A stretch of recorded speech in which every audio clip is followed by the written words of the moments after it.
Okay, मैं जानना चाहता हूँ कि हमने अभी जो करंट में सीखा एमएमसी प्रोग्रामिंग,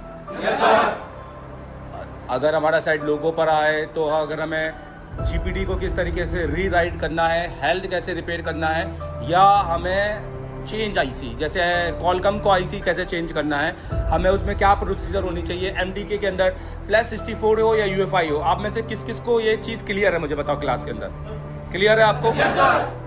और आप भले ही जाने के बाद 1 महीने बाद खरीदें, ये 2 महीने के बाद खरीदें, बट आप जब भी फिर से अगर क्लास के वीडियो देखेंगे तो आपको ये फील होता है कि अगर एक बार मैं फिर से देख लूँगा तो मेरे को ये याद आ जाएगा चीज़ें यहाँ से। राइट, अब मैं डे 1 से शुरू करना चाहता हूँ। डे 1 जब हम पहले दिन काउंसलिंग के दिन आए थे यहाँ पर, राइट,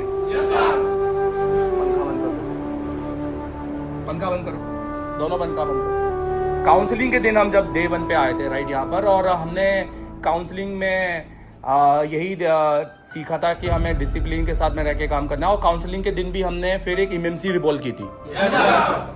हमने 5 बार, मैक्सिमम 5 टाइम हमने एमएमसी रिवॉल्व की थी फर्स्ट डे, जबकि हमारा दिन भी चालू नहीं किया था। आप लोग ने की थी, राइट, फर्स्ट डे। फिर उसके बाद हमने कंपोनेंट किए, रजिस्टर और कैपेसिटर पढ़े। हमने पढ़ा कि रजिस्टर पुल डाउन रजिस्टर भी हो सकता है। हमने देखा कि रजिस्टर पुल डाउन किया कितने टाइप के काम कर सकता है अगर वो सर्किट में हो, आईसी के साथ हो। फिर हमने कैपेसिटर्स देखे, हमने कैपेसिटर्स को चेक किया और हमने कैपेसिटर को लीकेज पढ़ा। फिर उसके बाद में हमने फिर उसी दिन फिर से एमएमसी को रिवॉल्व किया, मतलब प्रैक्टिकली क्लास हमने फिर से अटेंड की। और फिर नेक्स्ट डे हमने कंपोनेंट 2 क्लास की, जिसमें हमने डायोड, कोयलों को हमने एलसीआर मल्टीमीटर से चेक करना सीखा। हमने मॉसफेट सीखे, हमने 8 लैग का मॉसफेट हो गया। अगर 2-3 लैग का मॉसफेट में अगर 2 अलग पैड लैग वाला है या फिर लैग वाला है तो कैसे चेक करना है, हमने ये प्रैक्टिकली चेक किया। और उसके बाद हमने फिर सीपीयू रिवॉल्व किया।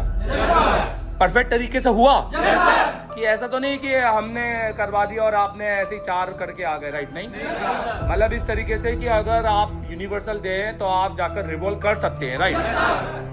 और जबकि आप यूनिवर्सल छोड़ो, अगर आपको हम सीपीयू की स्टेंसिल दे दे तो कितना बढ़िया तरीके से हो जाएगा, फिर तो और सही ज़्यादा जल्दी हो जाएगा। फिर हमने तीसरे दिन हमने लाइव पावर की। किस किसने लाइव पावर बनाई चालू की? आप लोग ने किया। और लाइव पावर करने के टाइम हमने सिर्फ पावर नहीं की, ये नहीं कि सुबह से रात तक पावर ही कर रहे हैं। हमने पहले दिन में मेरे साथ आईसी का एक बहुत अच्छा डाटा लिया। हमने सीपीयू के बोलों को पढ़ना सीखा। हमने बहुत सारी आईसी, पावर आईसी कैसे होती है, पीएमएक्स लगे तो कौन सा सीपीयू लग कर आता है, एल है तो वो कौन सा आईसी है, हमने ये सारी आईसीओ की जानकारी ली। हमने एमडीके चेंज होता है कि नहीं होता, हमने कॉलकम में कितने वर्जन आते हैं, हमने ये सारी जानकारी ली। हमने एमएमसी को किस तरीके से, के मतलब क्या, एल मतलब क्या, ये सारी जानकारी ली। हेलो, फिर चौथे दिन हमने हमारा मेन डे, हमारा सीपीयू डे था। आप में से किस किसने लाइव सीपीयू लगाया चौथे दिन, मुझे बताइए। और हमने जैसे कि हम बोलते हैं इसे टेलीकॉम की, चौथे दिन आप भले ही एक बहुत ज़्यादा ही फ्रेशर हो, कोर फ्रेशर हो, या आप आधा अधूरा काम कर रहे हो, या जो भी है आपके, पर उसके बाद भी हम जैसा भी आपका एंगल है, पर हम आपका एंगल चौथे दिन सीधा कर देंगे। और ये वाकई में हुआ। फिर उसके बाद हमने आपको ले गए, उसके बाद हम लाइट, पहले हमने डिस्प्ले सेक्शन पढ़ाया आपको। डिस्प्ले के अंदर हमने 15 लाइनें पढ़ाई है, मतलब सीपीयू तक की लाइनें कि डिस्प्ले कैरेक्टर में कौन कौन सी लाइनें होती है, पहला वोल्टेज कौन सा। अच्छा, हर सेक्शन में हमने आपको बूट सीक्वेंस सिखाया है। और उसके बाद उसी का फिर प्रैक्टिकली हमने उसको मॉडिफिकेशन भी आपको बताया। उसके बाद फिर हमने बैटरी की आपको लाइनें बताई, राइट, कि बैटरी के अंदर सबसे पहले तो आईडी थर्म कैसे ढूंढना होता है, कितने 5 तरीके होते हैं आईडी और थर्म को ढूंढने के। फिर उसके बाद हमने बैटरी करेक्टर का पूरा ट्रेसिंग बताया, हमने उसके ग्राउंड की साइंस की लाइन बताई, हमने बीपीएच कैसे बनता है ये बताया। और इसके बाद भी हमने आपको फिर प्रैक्टिकल क्लास में ले जाकर सीपीयू उतरवा कर हमने एक पूरा एमटीके और कॉलकम के अंदर हमने पूरे पीएमआई के अंदर ट्रेसिंग करवाई, राइट, कि ट्रेसिंग होती कैसे है, कि कैसे हमें सीपीयू के अंदर तक की लाइनें ढूंढनी होती हैं, ये सारा। जीआर बताया कि 1500 जीआर आए तो क्या हो रहा है, 2500 जीआर आए तो क्या हो रहा है। ये कंसेप्ट आपके क्लियर है, राइट मेरे पास। और अगर कहीं पे भी अगर हमें लगता है कि हम नहीं है तो हमारे पास पूरे दिन की क्लास है, और हमें तो पहले दिन से जाकर पहले दिन की क्लास शुरू से देखनी है। अच्छा, मैं जानना चाहता हूँ कि अब मेरा 28 तारीख का फिर से बैच है, आप लोग ये देखना चाहेंगे फिर से, है ना, कि अभी ये नया बैच में क्या पढ़ा रहे हैं। बिल्कुल देखना, अगले महीने भी देखना, क्योंकि अपडेट आते रहते हैं। मोबाइल रिपेयरिंग है, अभी कब कौन सा एक सेक्शन आ जाए, कौन सा सेक्शन हम पढ़ा दें। जैसे पिछली बार मैंने 9 वोल्ट की बैटरी पढ़ाई थी चार्जिंग सेक्शन में, इस बार हमें कुछ अलग पढ़ा है। तो क्योंकि मैं भी इसलिए पढ़ा रहा हूँ क्योंकि मैं एक जैसा नहीं रखना चाह रहा, क्योंकि मुझे पता है जो मैंने पढ़ा दिया वो तो आप पढ़ ही लेंगे, कुछ नया लेकर आऊँ, राइट। जैसे इस बार मैं OnePlus 9 Pro का पूरा चार्जिंग सेक्शन एक्सप्लेन करूँगा इस बार के अपने चैप्टर में जो मेरी क्लास आने वाली है, और वो आप अगले दिन ही देख लेना। मतलब आपको पूरी क्लास का मौका मिलेगा, आपको नेक्स्ट डे क्लास देखने का, और आपकी जब मर्जी हो आप अगले दिन देखना, उसके बाद अगले दिन आपके बाद तो रिपीट रिकॉर्डेड हो ही जाएगा। अच्छा, उसके बाद फिर हमने डिस्प्ले ला। अच्छा, कनेक्टर की हमने सबसे पहले तो हमने 500 की हीट पे कनेक्टर निकालना सीखे। सेफ मोड पे कनेक्टर कौन कौन निकाल सकता है मुझे बताइए, है ना। पहले आप ऐसा नहीं है, आपने चार्जिंग कनेक्टर ये सब काम करते थे, पर आपने इतने अच्छे तरीके से करते थे क्या? कनेक्टर भी जल जाते होंगे और लगने पे भी आपको एक विश्वास नहीं होता था कि लगे, पर अभी आपको हमने सही तरीके से लगाना सिखाया, आपको सील्ड निकालना सिखाया। सील्ड कौन कौन उतार लेगा? सबसे बड़ी बात है सील्ड नहीं उतार पाते हैं लोग, सील्ड उतारना है भाई हमको, राइट। हाँ जी। फिर माइक्रो जंपरिंग, मतलब जलेबी बनाना सिखाई हमने, आपने 3 तरीके से जलेबी बनाई। फिर हमने प्रैक्टिकली अगर हम बात करें, हमने CPU कंपटीशन किया। कौन विनर आया CPU कंपटीशन में? विनर कौन था? एक बार इनके लिए जोरदार ताली बजाओ यार। कितने मिनट में? 6 मिनट में। दूसरा कौन आया? दूसरा, क्या बात है, सुभाष के लिए जोरदार ताली बजाओ यार। सुभाष कितने मिनट में?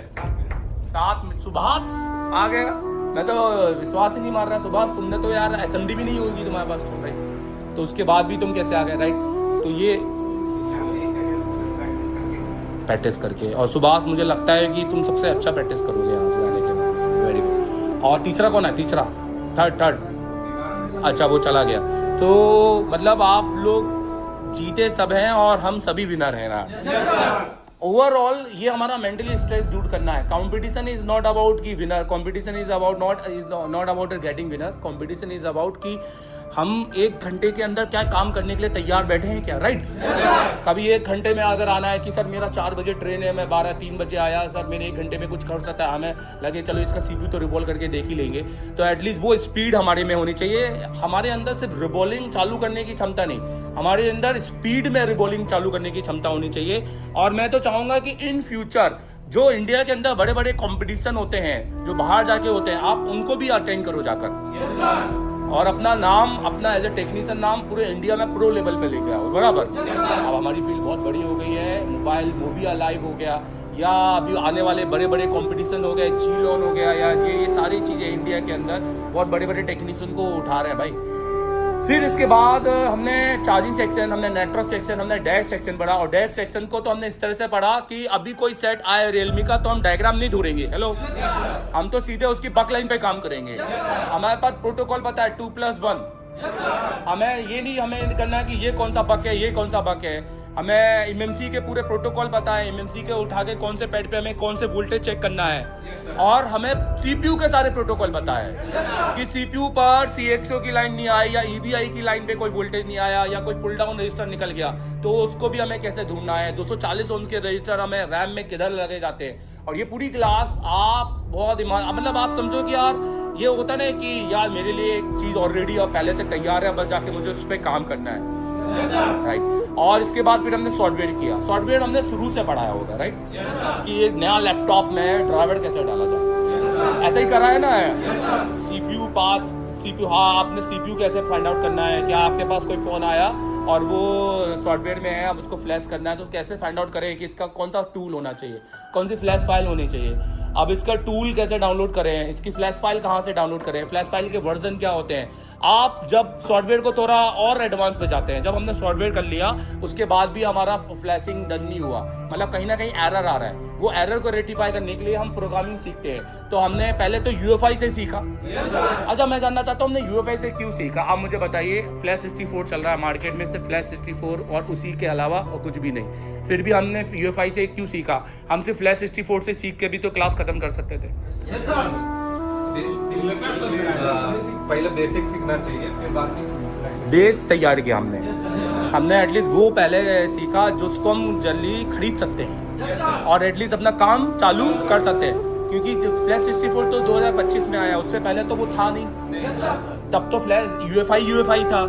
सडनली एकदम से किसी चीज़ को छोड़ देना और किसी एक चीज़ को पकड़ लेना, ये बिल्कुल सही बात नहीं होती है। हेलो, इंसान हर एक में मास्टर होना चाहिए। और आप तो जेटेक भी पढ़ना।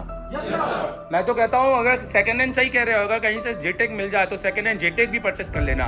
उससे फ़ायदा पता है क्या होगा, मैं बताऊँ। क्योंकि देखो, हम मोबाइल के टेक्नीशियन हैं। आपकी टेबल पे वो सारे टूल होने चाहिए जो आपके लिए बने हैं। ये टूल सब्जी वाला नहीं खरीदेगा, ये टूल ये आप ही लोग को खरीदना होगा। अभी फॉर एग्जाम्पल एक फ़ोन आया, जैसे मैं आपको कल ही की बात बताता हूँ। कल मैंने एक साइट का एमएमसी उतारा, इसकी एमएमसी में 4C एमएमसी लगी थी। 4C 4FORSEE लिखा हुआ था, चाइनीज़ कंपनी है।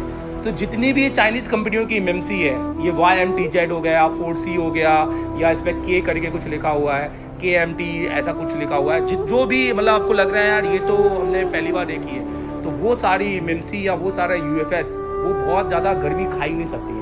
वो थोड़ी बहुत गर्मी में भी चली जाती है। दूसरी बात, वो डिटेक्ट नहीं होती है। फ्लैश 64 में एक सबसे बड़ा एरर है VJ153। VJ153 बहुत कम डिटेक्ट करता है, और ये ज़्यादातर ये वाला IC 4C ये वो YNT ये 153 में ही आती है। ये आपको 221 में नहीं मिलेगी। मतलब जहाँ आपको रैम अलग मिलेगा, जहाँ CPU अलग मिलेगा, वहीं आपको जब सिंगल आपको VJ153 में एक विदाउट MMC मतलब एम्बेडेड मल्टीमीडिया चिप देखने को मिलेगी, तो ये आपको बिल्कुल सस्ती कंपनी को मिलेगी। अब आप बोलोगे सर मेरा सेट तो पूरा चालू है, मैंने निकाला IC और IC डिटेक्ट ही नहीं करेगी। बट यहाँ एक लूप है, किसकी कर जाएगी? जिसके बाद जेटेक होगा। अगर आपके पास जेटेक होगा, डिटेक्ट हो जाएगी, क्योंकि जेटेक का डिटेक्शन एक नेक्स्ट लेवल पे है। कि मैं आपको आपके कोर्स के अंदर अपना आईफोन का कोर्स भी दे दूंगा।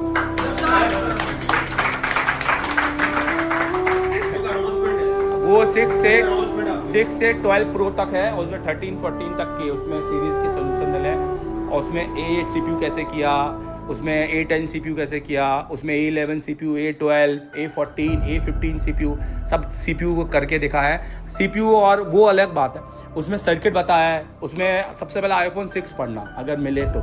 iPhone 6 के अंदर 35 चैप्टर है।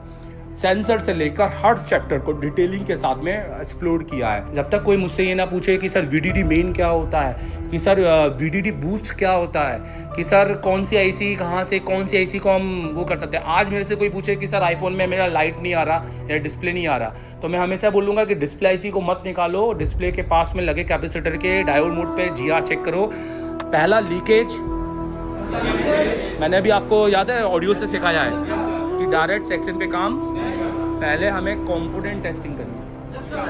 पहले सॉर्टिंग, लीकेज और कोई कंपोनेंट ओपन तो नहीं है। फिर हमें चेक करना है आईसी के इनपुट वोल्टेज कि आजू बाजू कोई वोल्टेज आ रहा है कि, फिर आईसी उठा के उसके फिर डाटा शीट के हिसाब से प्रोटोकॉल चेक करना है। तो ये सारी चीज़ें यार हमने बहुत लंबा सफ़र तय करके आए हैं, और ये बहुत अच्छी बात है। हमने होली छोड़ी, हमने रमज़ान छोड़ा, हमने सारे त्यौहार छोड़े, बाहर की सोशल मीडिया को कट किया, और दिन रात यहाँ बैठकर बिना खाए पिए हमने क्लासेस अटेंड की है, और बहुत सही तरीके से हम अपने लाइफ को रिपेयर करने जा रहे हैं। राइट, एक बार जोरदार ताली हो जाए अपने लिए। बिल्कुल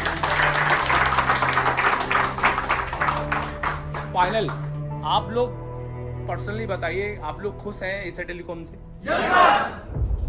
पर्सनली आज आखिरी दिन है। आखिरी दिन में हमेशा होता है कि बेसिकली आदमी सोचता है यार आखिरी दिन में तो इनके मुंह लटके होंगे, ये होगा। मैं आपसे पूछना चाहता हूँ, आप में से किसी के मुंह तो नहीं लटके हुए? मैं एक का मुंह दिखा दूँ क्या?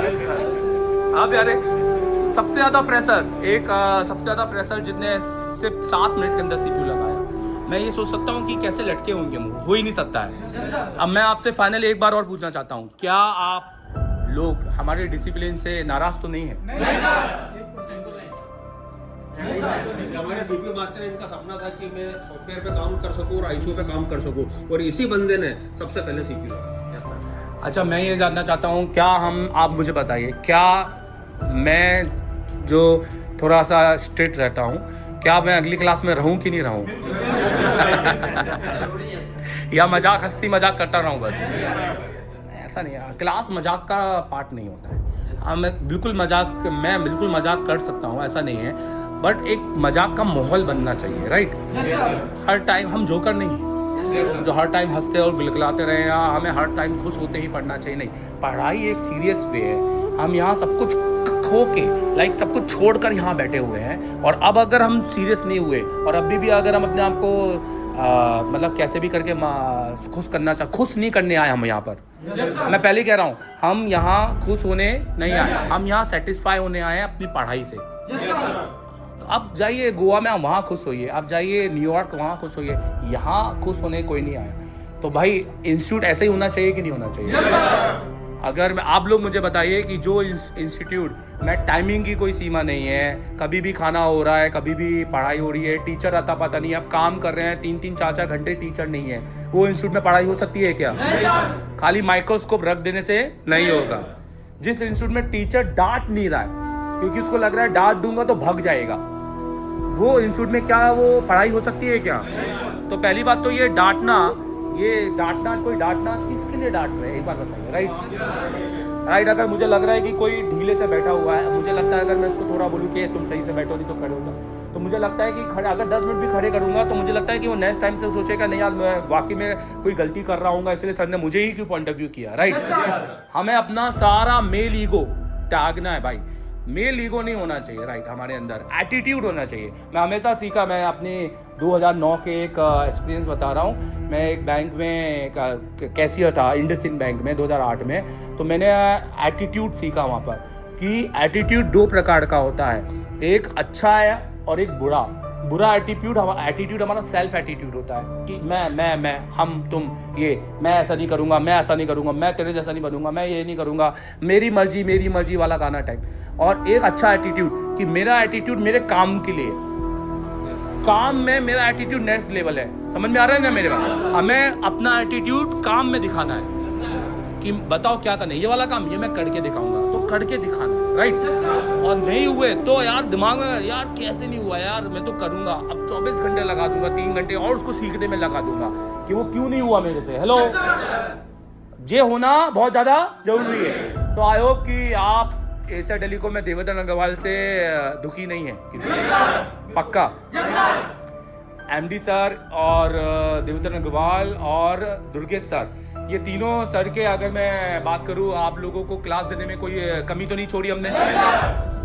पक्का? ठीक है, चलो, thank you very much, all the best, thank you. तो ये एक मिनट पकड़ना जरा। तो ये मेरे साथ मेरे स्टूडेंट हैं और आज हम थोड़ा आज हमारे साथ ये हमारा सीपीयू मास्टर क्लास है। आप देखो सर्टिफिकेट, मैं चाहता हूँ पूरे इंडिया के इंस्टीट्यूट इसको कॉपी करें। इसको भी पहले अभी लाए तो ज्यादा अच्छा है। हमारे यहाँ पर नाम नहीं लिखते, हम लिखते सीपीयू मास्टर अनिल, नाम नहीं लिखते सीपीयू मास्टर, क्योंकि हमारे लिए ये सीपीयू मास्टर है यहाँ पर। अब मैं चाहूंगा आप लोग एक पेन लेकर आए और जहाँ पर सामने की दीवार में एक अपना सिग्नेचर करें, आज की डेट डालें और एक जो लाइन आप जो लिखना चाहते हैं वो लिखिए यहाँ पर। आइए। Yes sir. इसको रिकॉर्ड करो।